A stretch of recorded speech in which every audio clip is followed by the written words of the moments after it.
Decided to do a video about Bangkok taxi drivers. Last April, my friends and I were in Bangkok. We went for a river trip, and it was a very nice river trip. It's a bit on the expensive side, but it was still nice. And when we got back to the dock, we decided to take a taxi back to the Webster Hotel. And the first tuk-tuk driver that we talked to wanted 500 baht plus 2 shops, and I said no shops, and he drove off. Then we had a green and yellow taxi, and he was the same, but he was a bit the price was saying 500 baht plus 2 shops, and I said no. So after about 3 or 4 taxis, we found one taxi, and I asked all the taxis to use the meters, and they all said no. So about the 5th taxi, I asked him, will you use your meter? And he says yes. I said no shops. He says okay, no problem. So he took us back to the hotel.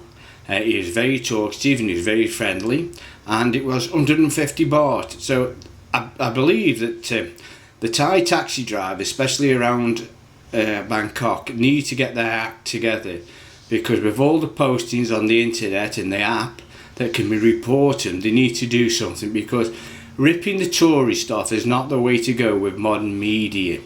And like I say, I go to Thailand, we go to Thailand and we go to Malaysia quite often, and for being ripped off by taxi drivers, Thailand is the worst.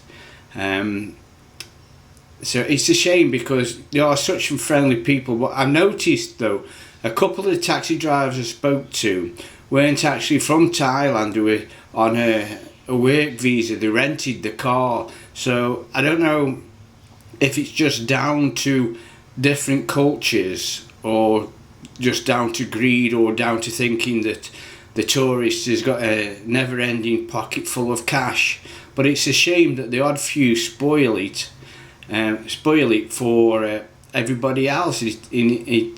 It has been marked, if you notice in the press just lately, where people are complaining, and some taxi drivers have had their license removed for 2 months or 3 months, and it'll come back around to them in the end. But I think for taxi drivers, in the long run, the Malaysian taxi drivers are even worse than the Thai taxi drivers. The state of the cars, they don't hardly talk to you, and I know it's the safety as well. So we'll go into that in another time. But like I say, there's in my view, Malaysia is the worst taxi driver for the state of the cars and safety.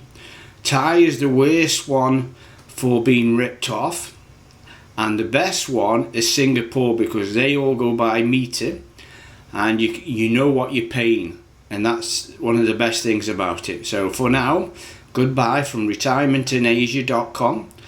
Sign on to the website and go through the topics and post and have some fun. So the web address is www.retirementinasia.com. Bye for now.